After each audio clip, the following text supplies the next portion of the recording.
আপনারা দেখতে পাচ্ছেন এই যে আমরা এখন দাঁড়িয়ে আছি, একটু যদি ভালোভাবে শুভ সন্ধ্যা সবাইকে।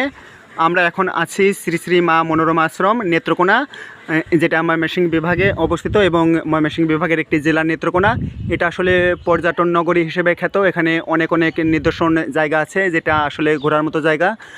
আর এই যে এই মন্দিরটা আমরা দেখতে পাচ্ছি, শ্রী শ্রী মা মনোরমা আশ্রম মন্দিরটা নেত্রকোনায় অবস্থিত। আমরা এই মন্দিরের এই গেটটা দিয়ে আমরা মন্দিরের ভিতরে যাব, আপনারা আমাদের সাথেই থাকুন।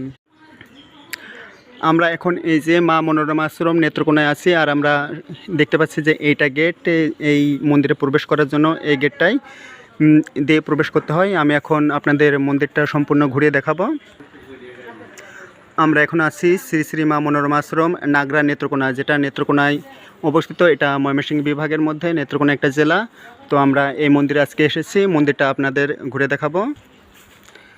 আমরা যে অফিসটা দেখতে পাচ্ছি এটা আসলে এই মন্দিরের অফিস, এবং আমরা যদি মন্দিরগুলো আপনাদের দেখাই তাহলে এই যে এটা উপাসনালয়, এই যে আমরা দেখানোর চেষ্টা করছি উপাসনালয়, আপনারা দেখতে পাচ্ছেন।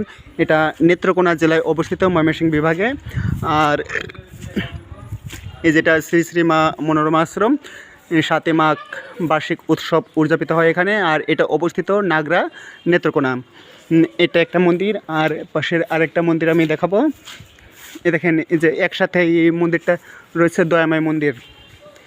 এটা এই যে সম্পূর্ণভাবে দেখানোর চেষ্টা করছি। এই যে মা দয়াময় মন্দির নেত্রকোনা নাগরা। আর তার পাশেই আরেকটা মন্দির আছে, যেটা আপনারা দেখতে পারবেন, শ্রীগুরু মন্দির দেখা যাচ্ছে। এই যে এটা শ্রীগুরু মন্দির। তো একই সাথে 3টা মন্দির। আমরা যদি 3টা মন্দিরকে একটু দেখানোর চেষ্টা করি তাহলে এই যে শ্রীগুরু মন্দির, তারপর আছে দয়াময় মন্দির, তারপর আছে উপাসনালয়। 3টে যদি আমরা একই ফ্রেমে আনতে চাই, এই যে 3টা মন্দিরে 3টা সিঁড়ি আমরা দেখতে পাচ্ছি। আমরা এখন আছি নেত্রকোনা জেলার নাগরা মন্দিরে। তো আমরা এই যে দেখতে পাচ্ছি যে মন্দিরের গেটটা সন্ধ্যার সময়, এখন সন্ধ্যা। তো মন্দিরে সন্ধ্যারা যে কীর্তনগুলো হয় সেগুলো আমরা দেখব। শ্রী শ্রী মা মনোরমা আশ্রম নাগরা নেত্রকোনা। আমরা এখন আছি নেত্রকোনায়। আমরা এখন মন্দিরে আরতি হচ্ছে, আমরা সেখানে যাব, সেখানে কীর্তন শুনবো।